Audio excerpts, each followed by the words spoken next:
Hi everybody, this is Pete Furta from Abacode Cybersecurity and Compliance, and I'm going to show you how to spot a phishing email.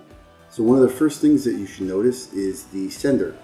A lot of malicious actors will attempt to spoof a known email address and try to purchase or obtain a domain that's very similar to one that you may be expecting or may be familiar with. So have a look at this section up here and make sure that the sender is from a legitimate source. A lot of times they will change just one letter or one number in an attempt to look like a legitimate email and trick users.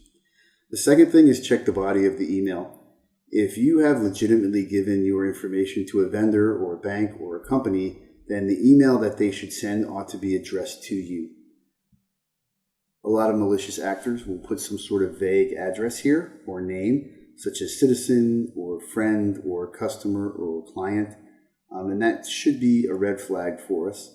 The second thing that you should do is hover over any clickable areas. Don't just click them right away, but have a look at the address that you're going to be directed to. If you look down at the bottom, you see that the address where I would go if I click this is actually going to populate. Check around and make sure that it actually links to what you think it's going to link to. An attacker can put these malicious links anywhere they want in the body of the email in an effort to get you to click on there and go to a site that they created themselves. So what happens if I miss all these warning signs and I wind up clicking on one of these links? I'll be directed to what looks like a legitimate login page, but a couple things you should be able to notice here. For one, if you look up at the top, you'll notice that this lock has a red line through it. That lock is telling us that this website is potentially insecure.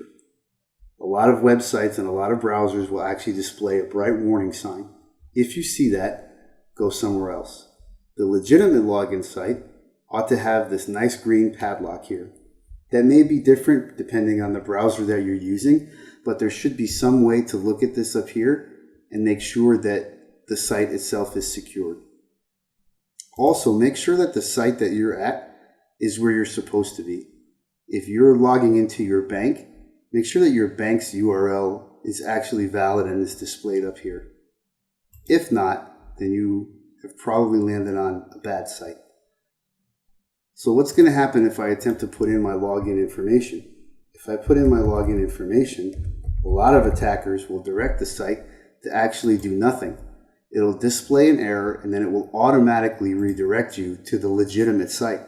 So you just think maybe your browser messed up, you enter your credentials again, and you go into the website that you're supposed to be thinking nothing is wrong. But in reality, what has happened is during that first attempt, the bad actor has collected your credentials and can now use that information to log into the site pretending to be you.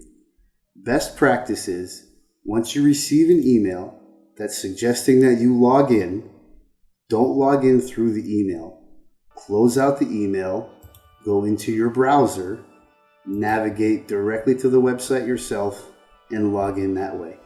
If there is a message from a bank or from some other valid institution, the odds are is that message will be inside your account waiting for you. Don't click links through emails. Go to the browser and log in directly.